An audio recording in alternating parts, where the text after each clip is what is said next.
Boa noite, meu nome é Márcia, sou técnica de enfermagem aposentada e até hoje não consigo dormir de porta aberta. Durante muito tempo hesitei em contar o que vivi.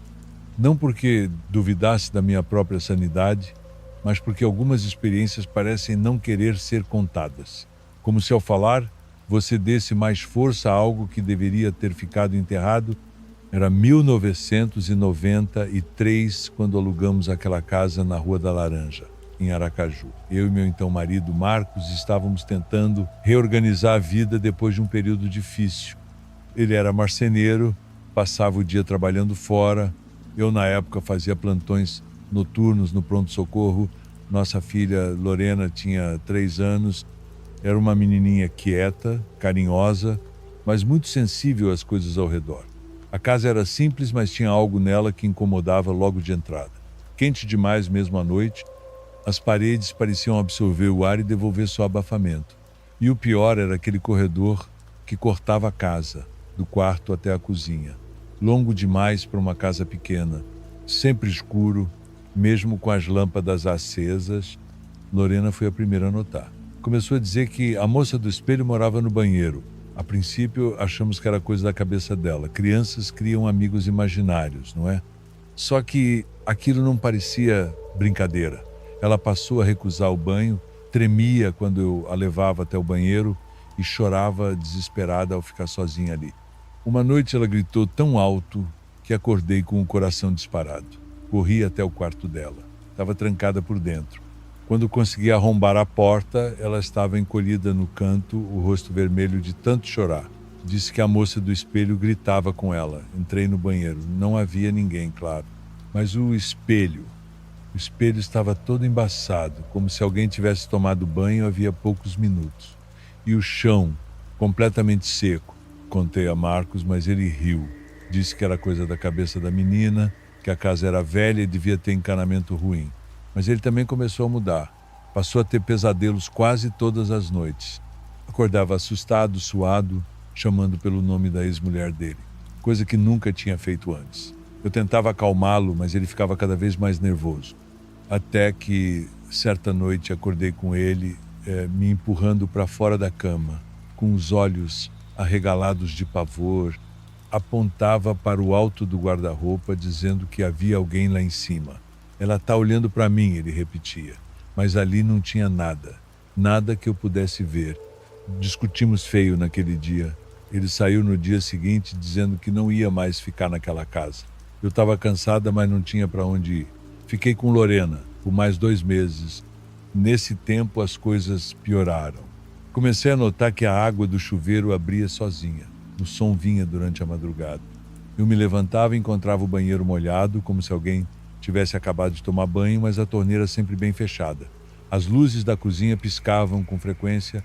Um dia, Lorena veio até mim e disse que não queria mais ter o cabelo penteado, porque ela puxava seu cabelo quando eu fazia isso.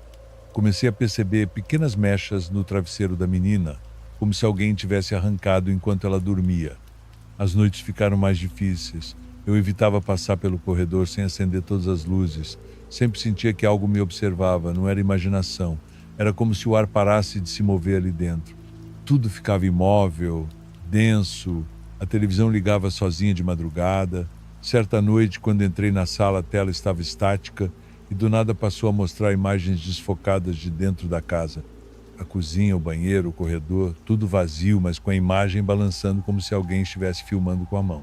Comecei a rezar em voz alta, mas a energia piorava quando eu fazia isso. Uma madrugada acordei com som de batidas secas, fortes. Não vinham da porta nem da janela, eram do banheiro. Mais precisamente do espelho. Uma mão de verdade, pequena, fina, batia de dentro para fora. Consegui ver a marca dos dedos surgindo no vidro embaçado. Peguei Lorena no colo, ainda dormindo, e saí correndo. Nem sapato calcei, não olhei para trás. Nunca mais voltei. Deixei tudo, móveis, roupas, documentos. Fui para a casa da minha mãe e demorei anos para conseguir morar sozinha de novo. A casa ficou vazia por muito tempo. Diziam que ninguém conseguia ficar lá mais de uma semana. Depois acabaram demolindo. Construíram uma igreja evangélica no lugar. Passo por ali de vez em quando, sem querer, e sempre sinto o mesmo desconforto no peito. como se algo ainda estivesse ali embaixo, esperando, silencioso, paciência de quem não tem tempo ou nunca teve, porque já não pertence ao nosso. Antes de continuar para o próximo relato, comente de qual cidade você está assistindo e eu vou responder a todos que comentarem. Não se esqueça de se inscrever no canal e ativar o sininho de notificação para não perder nenhum vídeo novo. Agora vamos continuar. Quando a gente fala que viveu algo fora do comum, logo acham que é exagero, trauma mal resolvido ou que a cabeça deu uma falhada em tempos difíceis. Pode até ser, só que tem experiências que grudam em você como um cheiro que não sai da roupa. E por mais que o tempo passe, elas continuam ali escondidas, esperando qualquer silêncio maior para reaparecer. Em 2009, meu tio Hernani morreu afogado na represa Billings. Foi uma tragédia sem muita explicação. Ele conhecia aquele lugar como ninguém. Era um homem excêntrico na dele, gostava de mato, silêncio e coisas velhas. Morava sozinho num sobrado antigo, de 2 andares, colado na beira da água. A casa tinha um tipo de beleza estranha, arborizada, ampla, mas com aquele ar de que o tempo andava devagar ali dentro. Sempre me deu a impressão de que ela estava afastada do resto do mundo. Na época, eu estava saindo de um divórcio conturbado e minha mãe, que herdou o imóvel, sugeriu que eu fosse passar um tempo por lá. Tinha espaço, tranquilidade e ficava relativamente perto do meu trabalho. Parecia uma boa ideia. Eu precisava respirar, reorganizar a cabeça. Aceitei. A primeira vez que entrei sozinho naquela casa, senti algo que até hoje não sei explicar.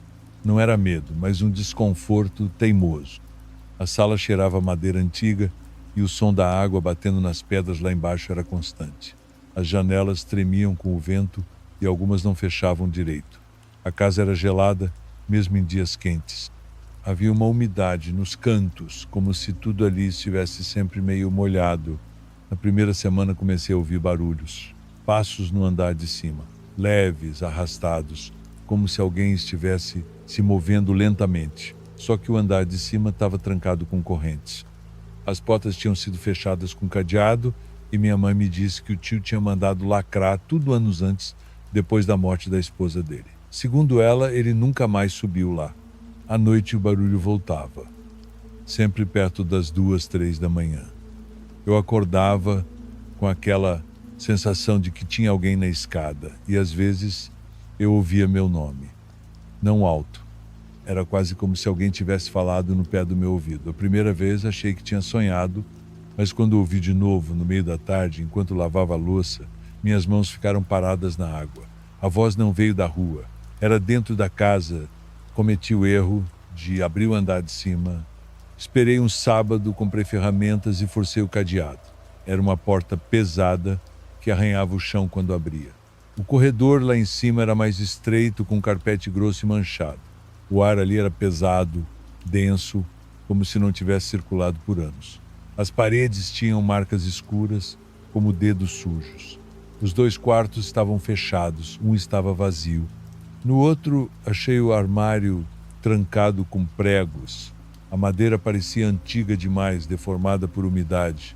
Levei quase 1 hora para conseguir abrir. Lá dentro, encontrei roupas femininas, um lenço coberto de bolor e no fundo uma caixa metálica com 3 cadernos. Eram diários da esposa do meu tio, escritos entre 1995 e 2001. Li algumas páginas e aos poucos a sensação de estar sendo observado foi crescendo. Ela descrevia como ouvia sons vindos da represa durante a noite. Dizia que ouvia gente chamando por ajuda, mesmo quando a água estava calma. Contava que via vultos, ela usava essa palavra, passando pela sala, mesmo com todas as portas trancadas. Começou a escrever que a casa estava viva, que o silêncio escondia uma presença, que algo se mexia dentro das paredes. Ela dizia que o marido não acreditava nela, até que ele mesmo passou a evitar o andar de cima. Depois ela escreveu que ele também ouvia, que falava sozinho, respondendo a vozes. O último diário termina abruptamente com uma frase escrita em letras grandes, trêmulas. A água entrou na casa, mas ninguém mais saiu. Liguei para minha mãe, ela demorou a atender. Quando falei do que encontrei, ela ficou em silêncio por um tempo e depois começou a chorar. Disse que sabia de algumas coisas, mas nunca quis acreditar de verdade.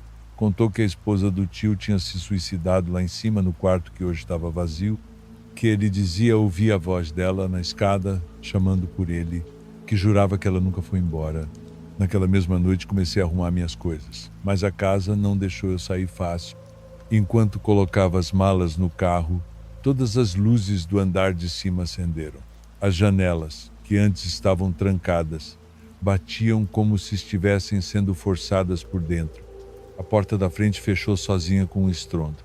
E ali, por um segundo, vi o reflexo de uma mulher na janela do quarto de cima. Não era sombra nem ilusão, era nítido. Ela olhava para mim e sorria. Fui embora naquela noite. Dormi no carro. No dia seguinte, entreguei a chave para minha mãe e disse que ela podia vender, doar, queimar o que quisesse, mas que eu não pisaria mais ali. Nunca terminei de ler os diários. Estão guardados numa caixa no fundo do meu armário. Às vezes penso em queimá-los, mas não sei se isso adianta. Desde então, de vez em quando, ouço aquele mesmo barulho leve de passos em casa, no trabalho, no meio da noite. E às vezes não sei dizer se é paranoia, mas ouço alguém me chamando. Sempre do mesmo jeito, baixo, quase como se estivesse logo atrás de mim. Felipe, tá gostando dos relatos? Então curta o vídeo e fortaleça o canal. Seu apoio faz toda a diferença. Agora vamos a mais um relato. Dizem que o que a gente não entende, o cérebro tenta completar com aquilo que já conhece. Por isso tem quem veja rostos em manchas, vultos em roupas penduradas ou escute sons estranhos quando está sozinho. Mas o que eu vivi em 2021 não se explica por falhas de percepção. Não se encaixa em alucinação, trauma ou paranoia. Eu estava bem, estava feliz, apaixonada e mesmo assim algo me seguiu de volta daquele fim de semana. Era começo de agosto, eu e Daniel estávamos juntos havia pouco mais de 8 meses. Ele me convidou para conhecer o pai dele, que morava sozinho em um sítio afastado no interior de São Paulo. Não era uma fazenda grande, mas isolada o suficiente para você não escutar nada da estrada. A propriedade tinha árvores antigas, um lago barrento nos fundos e uma cerca de madeira que parecia ter sido feita décadas atrás. A casa era de madeira escura com um piso que rangia a cada passo.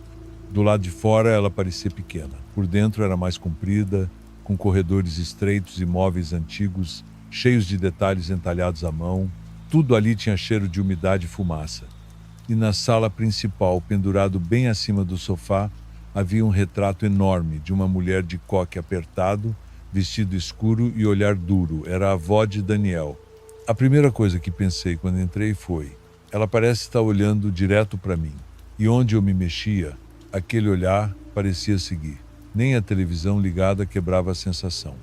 Eu sou cética, não costumo dar vazão para essas impressões. Mas com aquele quadro havia algo diferente, incômodo. Não era simples desconforto. Era como se ela não estivesse gostando da minha presença. O pai de Daniel era um homem calado, de voz baixa e fala pausada. Não sorria. Era educado, mas frio. Nos cumprimentamos, ele me olhou nos olhos e disse: "Seja bem-vinda." Só isso. Sem abraço, sem aperto de mão, sem mais palavras. Daniel me disse que ele era assim mesmo, desde sempre, viúvo, quieto, muito apegado à casa. Disse que ele raramente ia à cidade. Na primeira noite, fomos dormir cedo. Daniel ficou no quarto onde dormia quando criança e eu fiquei no quarto de hóspedes. Era um cômodo pequeno, com uma cama de madeira antiga e um armário embutido. O abajur tremia quando o vento batia nas frestas da parede. Deitei já me sentindo um pouco incomodada, mas tentei não pensar nisso. Lá pelas 3 da manhã, acordei com um estalo. O som veio do armário. Me levantei devagar, ainda sonolenta, e vi que a porta estava entreaberta. Não me lembro de ter deixado aberta. Achei que o vento poderia ter forçado a tranca. Fui até lá, fechei com cuidado, empurrei bem, voltei para a cama, mas a sensação de estar sendo observada ficou. Não do lado de fora, de dentro do quarto. Na manhã seguinte, Daniel brincou dizendo que eu estava com medo da casa. Respondi que não, mas comentei sobre o armário. Ele disse que as dobradiças eram soltas, que o pai dele nunca consertava nada ali. Quando falei do retrato da avó, ele desviou o olhar. Disse apenas que o avô mandou pintar quando ela morreu e o quadro estava ali desde então.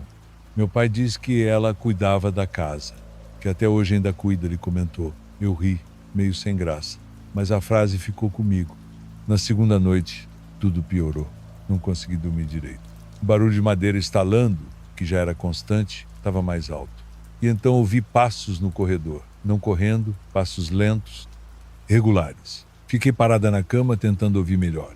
O quarto do pai do Daniel era na outra ponta da casa e ele dormia com a porta trancada, como Daniel tinha me contado no primeiro dia. Achei que fosse Daniel. Chamei seu nome em voz baixa. Ninguém respondeu. Levantei e fui até a porta. Girei a maçaneta. Quando comecei a fechar, lá de novo, olhei de relance para a janela ao lado da cama. Foi nesse momento que vi o reflexo, o rosto de uma mulher atrás de mim. Alta, cabelos presos.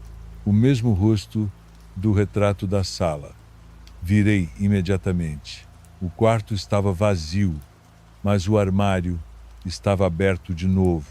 Não dormi o resto da noite. Sentei na cama, com o abajur aceso, tentando racionalizar tudo. Mas minha pele estava arrepiada, meu corpo tenso, como se esperasse que algo saísse dali. Quando Daniel veio me chamar pela manhã, me encontrou pálida, com olheiras e a porta do armário escancarada.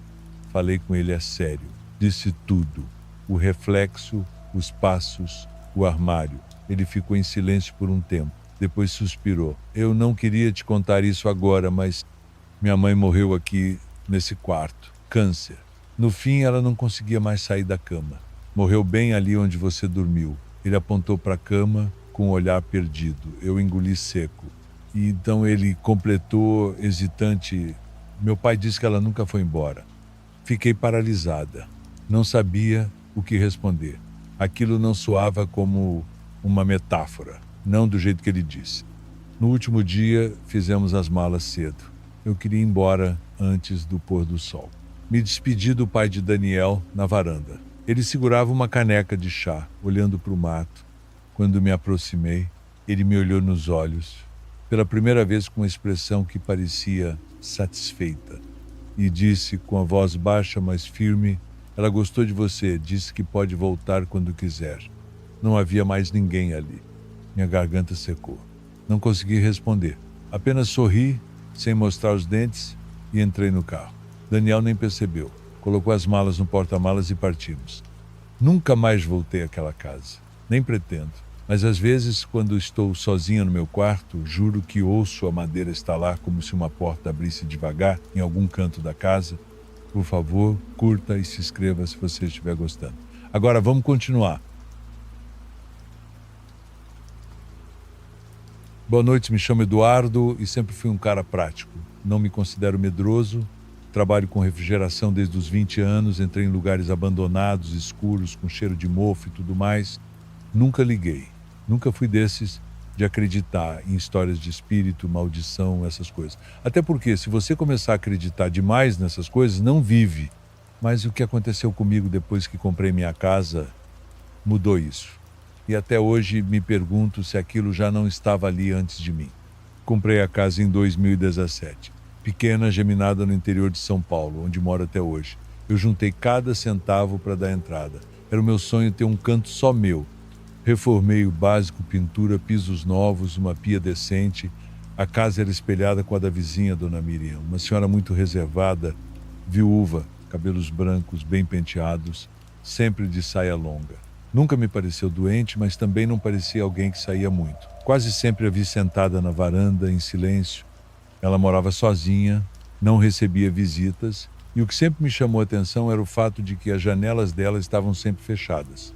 Todas. Mesmo nos dias mais quentes, aquilo me deixava curioso, mas não era da minha conta. O primeiro barulho eu ouvi numa quarta-feira à noite, umas 11 da noite. Eu estava vendo TV na sala, quando ouvi algo batendo forte do outro lado da parede, a que separa minha casa da dela. Parecia móvel sendo arrastado. Ouvi também passos pesados, como se alguém andasse de um lado para o outro sem parar. Parecia no andar de cima.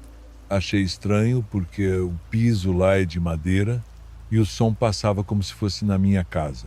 No dia seguinte, encontrei Dona Miriam colocando o lixo para fora e comentei de forma leve: ouvi uns barulhos ontem à noite. Parecia que alguém estava arrastando coisa aí no segundo andar. Ela olhou para mim por um momento, sem expressão, e respondeu com a voz baixa: de noite eu não subo mais, querido. Quem está lá em cima não sou eu. Disse isso com tanta naturalidade que eu fiquei sem reação. Ri achando que fosse brincadeira, mas ela não riu de volta. Só virou e entrou. Depois daquela noite, os sons se tornaram frequentes. Todo fim de noite, mais ou menos no mesmo horário, começava o barulho de passos, como alguém indo de um cômodo ao outro, arrastando o pé, e às vezes sons que pareciam de algo caindo no chão. Teve uma vez em que eu estava no meu quarto e ouvi um som abafado, como se alguém estivesse chorando. Era alto, desesperado, não era um choro comum. Parecia vindo da parede ao lado da minha cama, que é exatamente onde ficaria o quarto dela, se a planta das casas for igual. Levantei e fui até a janela para ver se alguma luz estava acesa na casa dela. Tudo apagado. Me vesti, fui até a porta da frente, atravessei o pequeno quintal, bati na porta dela. Nenhuma resposta. Luz apagada. Voltei confuso, achando que talvez tivesse imaginado. Mas era difícil ignorar aquilo. Parecia que estava mesmo ali. Algumas noites depois, acordei com barulhos mais intensos. Dessa vez vinham do banheiro. A parede que separa meu banheiro do quarto da dona Miriam começou a vibrar, como se alguém batesse do outro lado. Não leve, mas como se socasse com força. 1, 2, 3 vezes. Me levantei num pulo, assustado. Olhei no relógio. 2h17 da manhã. O som parou, mas fiquei com o corpo inteiro tenso, esperando ouvir mais alguma coisa. Não consegui voltar a dormir. De manhã fui de novo até a casa dela. Bate, chamei. Nada. A porta trancada. Resolvi avisar o vizinho da frente, seu Raul, que era mais próximo dela. Ele também tentou contato e depois de muita insistência, ligamos para a polícia. Encontraram Dona Miriam sentada na poltrona da sala, de frente para a janela fechada, como sempre, tinha uma Bíblia aberta no colo. O rosto dela parecia tranquilo, mas a parte que mais me deixou mal foi o que os vizinhos disseram depois. Segundo o pessoal da rua, ela não era vista havia quase uma semana. O laudo confirmou. Ela provavelmente morreu 5 dias antes da polícia entrar na casa. Ou seja, se os barulhos e as batidas aconteceram na véspera da visita da polícia, não tinham vindo dela. Depois que ela morreu, achei que os sons iam parar. Não pararam, mudaram. Nas semanas seguintes, os barulhos voltaram, sempre por volta das 2 da manhã. Agora vinham do andar de cima, como antes, mas com mais frequência. E mais, raiva, não sei como explicar. Não era mais só som de passos ou coisas caindo. Era como se algo corresse por lá, atravessasse o chão com fúria, um arrastar contínuo, como se algo pesado estivesse sendo empurrado sem parar. Uma noite, eu subi para o meu andar de cima com a lanterna do celular ligada, encostei o ouvido na parede. Juro por tudo, ouvi o som de respiração, não era minha, era pesada, irregular, como se estivesse ali do outro lado, colada na parede também. Desci sem olhar para trás. Aquela noite eu dormi no carro, tentei vender a casa. Ninguém quis. A imobiliária chegou a trazer 2 interessados, mas disseram que se sentiram mal ao entrar. Um deles comentou que o ambiente parecia carregado, embora não tenha usado essa palavra. Foi outra. Mas o sentido era esse. Cheguei a passar uns meses fora na casa da minha irmã, mas não consegui ficar afastado por muito tempo. Era meu único imóvel. Voltei, e até hoje, em algumas noites, os sons continuam. Sempre depois das 2. Sempre na mesma parede. Já pensei em quebrar, ver se tem algo ali dentro, mas não consigo. É como se alguma coisa não quisesse ser incomodada. O pior de tudo é que agora, de vez em quando, percebo que algo se move na casa quando estou sozinho. Coisas pequenas. Luz que pisca. A porta do armário do banheiro que abre sozinha. Já pensei em chamar alguém, mas o que eu ia dizer? Que estou sendo perturbado por barulhos que vêm de uma casa onde ninguém mais mora. Já são anos ouvindo isso. E a cada nova madrugada fico deitado olhando para o teto, esperando que tudo passe. Mas parece que nunca vai passar. E o mais assustador é que agora não tenho mais certeza se os sons vêm só da parede. Às vezes acho que já estão dentro da casa. Finalizamos mais um vídeo. Agradeço muito a presença de cada um de vocês. Se não for inscrito no canal, se inscreva e deixe sua curtida no vídeo. Boa noite e até o próximo vídeo.